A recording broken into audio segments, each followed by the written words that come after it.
आज हम लोग के साथ में मेरी फेवरेट हमेशा की साक्षी भारद्वाज को मैंने खास करके बुलाया है।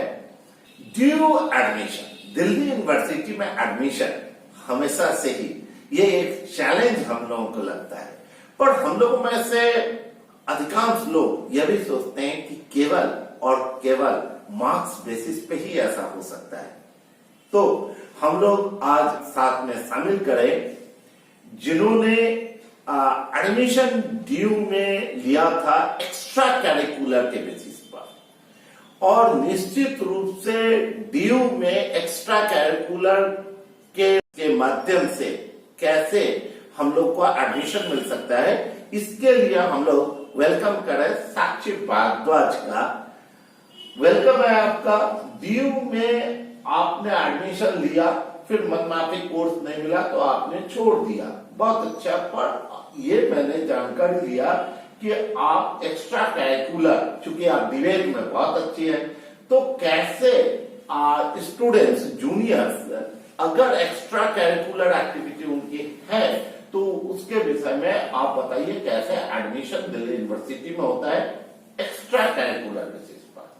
मैं फॉर्म फिल करने से लेकर के लास्ट तक का बताऊंगी। जब आप फॉर्म फिल करते हैं तो उस टाइम में आपको वहां पे कॉलम मिलता है एक्स्ट्रा करिकुलर एक्टिविटी वाला, वहां पे आपको टिक करना होता है और फिर आपको भरना होता है। इसके लिए आपके मात्र 100 एक्स्ट्रा लगते हैं चार्जेस। तो आप उसमें बहुत आप देखेंगे जब वो लिस्ट खोलेंगे तो बहुत सारी एक्टिविटीज का वहाँ लिस्ट है। आप जिनमें आप अच्छे हैं उन सबको आप कर सकते हैं और उतने एडिशनल आपके चार्जेस लगते जाएंगे। 100 पर एक्टिविटी आपकी चार्जेस लगती जाती है। तो आप जिनमें भी अच्छे हो, 2 या 3 4 5 10 आप उन सब में कर सकते हैं।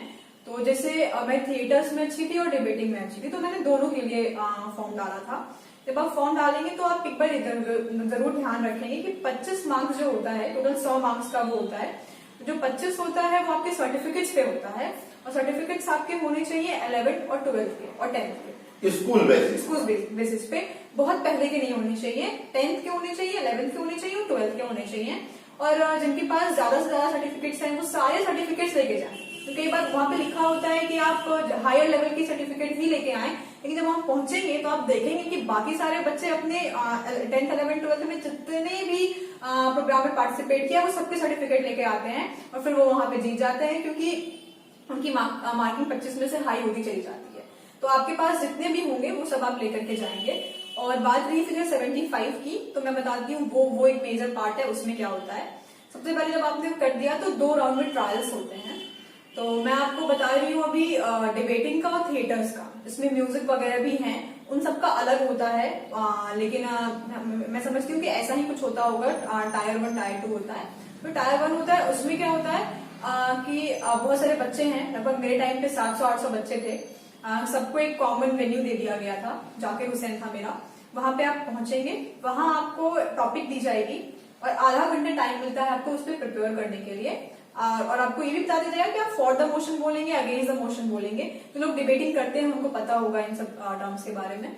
तो उसके बाद फिर जब आपका टर्न आता है, उसका एक ट्रायल आपको वहां देना पड़ता है। ट्रायल देना पड़ता है। फिर टायर 2 में क्या होता है? आज उसके बाद जब आपको दे के वहां से आएंगे, उसके लगभग 1 वीक के बाद एक लिस्ट आती है जिसमें लगभग 100 बच्चे होते हैं और उन 100 बच्चों को फिर से बुलाया जाता है। अच्छा, शॉर्टलिस्ट करने। हाँ जी बिल्कुल।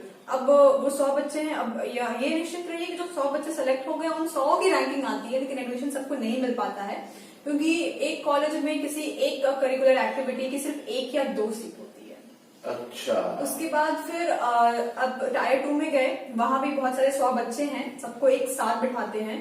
अब टॉपिक दे दी जाती है, आधे घंटे पहले आपको प्रिपेयर करना होता है। फिर से वही प्रोसेस दोहराना होता है। और इस बार जो जजेस होते हैं वो 5 जजेस होते हैं जो जज करते हैं आपको, और 3 होते हैं जो आपके सर्टिफिकेट्स वेरीफाई करते हैं। अच्छा। तो घबराइएगा मत, बहुत सारे वहां पे जजेस आपको कोई एक्सप्रेशन नहीं देंगे, कुछ दिखाएंगे नहीं कि उनको अच्छा लग रहा है या बुरा लग रहा है, तो उस समय बच्चे घबरा जाते हैं। बट ऐसा नहीं है, वो पूरा ध्यान देते रहते हैं हम सब पे। दूसरे कैरिकुलर एक्टिविटी के लिए भी लगभग सेम प्रोसेस, जो टायर 1 में हुआ था सेम सब कुछ वही होता है, बस जो 100 बच्चे हैं उनकी रैंकिंग के लिए भी। अच्छा, तो आपने अभी 75 और 25 का एक इक्वेशन बताई, ये कैसे होता है, इसको थोड़ा एक्सप्लेन करें अगर। 75 जो होता है वो आपके टायर 2 का मार्क्स होता है, और जो 25 होता है वो आप जो Preliminary round का नहीं सर, 25 जो वो सर्टिफिकेट्स का होता है। अच्छा, बिल्कुल। और 75 होता है परफॉर्मेंस जो आप सेकेंड राउंड में देते हैं उसका वो मार्क्स होता है। और आपको जो सर्टिफिकेट्स होते हैं वो आपको उसी दिन ले जाने होते हैं जिस दिन आपका टायर 2 का है। मेरे टाइम पे बहुत सारे बच्चे नहीं लेके आए थे क्योंकि उनको लगा था कि ये बाद में देना होगा, बट वो उस टाइम ही आपको लेकर के वहां आना होता है। अच्छा, ये चीज बताइए, तो ये एक्सक्लूसिवली तब मार्क्स का जो +2 में मार्क्स आया उसका क्या डायरेक्ट रिलेशनशिप, उसका कुछ मार्क्स इसमें जोड़ा जाएगा या कंबाइन करके होगा, या केवल और केवल एक्स्ट्रा कैरिकुलर के बेसिस पे ही? 12th का मार्क्स का इससे कोई भी रिलेशन नहीं है। ये पूरा जो आपका ट्रायल हुआ है उसके बेसिस पे आपको एडमिशन मिलता है। अच्छा। लेकिन हाँ, आप क्वालिफाइड तो होने चाहिए। उसके बाद जब आपका लिस्ट आ जाएगा, अब जो रैंकिंग आएगी आपकी, तो उस रैंकिंग के हिसाब से एक डेट स्पेसिफाइड होता है 2 से 3 दिन का। आपको उस पीरियड में जाके डिफरेंट कॉलेज में नॉमिनेट करना होता है, खुद को रजिस्टर करना होता है। उसके बाद वो डिसाइड करते हैं कि उनको एडमिशन देना है या आपको नहीं देना है। ये भी एक बात है कि अगर आप रैंक 1, 2, 3 भी आ जाते हैं तो जरूरी नहीं है कि जिस कॉलेज में आपने डाला है वो आपको ले ही ले। इसलिए कोशिश करें किसी एक कॉलेज में नहीं, कम से कम 5 से 7 कॉलेज में आप अप्लाई कर लें। क्योंकि जब मेरे टाइम पे मैंने अप्लाई किया था तो मुझे लेडी श्री राम ने एडमिशन दिया था, किरोड़ीमल ने एडमिशन दिया था, हंसराज ने नहीं दिया था, मिरांडा हाउस ने नहीं दिया था। तो इसलिए ये देख करके चलना होता है। अब मैं आपको बता दूं, अगर आपकी परफॉर्मेंस काफी जो डिबेटिंग सोसाइटी है वो किरोड़ीमल कॉलेज की सबसे अच्छी है।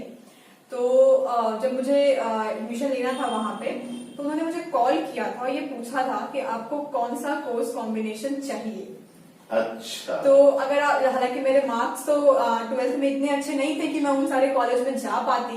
90.5 ही थे बेस्ट 4 का अगर देखा जाएगा तो लेकिन मुझे उन्होंने फोन किया था और मैंने कहा था मुझे इको ऑनर्स चाहिए।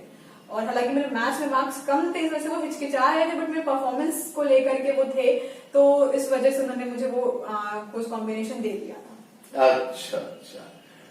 और एक और बात, जब आपका परफॉर्मेंस इतना अच्छा होता है तो हालांकि जैसे मैंने बताया कि मेरे टाइम पे सिर्फ एक एक्टिविटी में सिर्फ एक सीट हो, जैसे हिंदी डिबेट में 2 सीट होती हैं, वैसे ही नहीं सॉरी, हिंदी डिबेट के लिए सिर्फ 1 सीट होती है, लेकिन मेरे टाइम पे 2 सीट की गई थी क्योंकि हम जो रैंक 1 और रैंक 2 थे दोनों ही काफी अच्छे थे, तो दोनों को ही उन्होंने सीट दिया था। सीट बढ़ाई थी इस साल अपने कॉलेज में। इसका मतलब यह हुआ कि दिल्ली यूनिवर्सिटी में अगर आपके पास एक्स्ट्रा कैरिकुलर एक्टिविटी के कुछ सर्टिफिकेट्स हैं तो गेट रेडी, आपको उस तरीके से भी एडमिशन मिलता है। Thank you. फर्दर कोई जानकारी चाहिए चैनल के माध्यम से आप कमेंट करके जानकारी दे सकते हैं।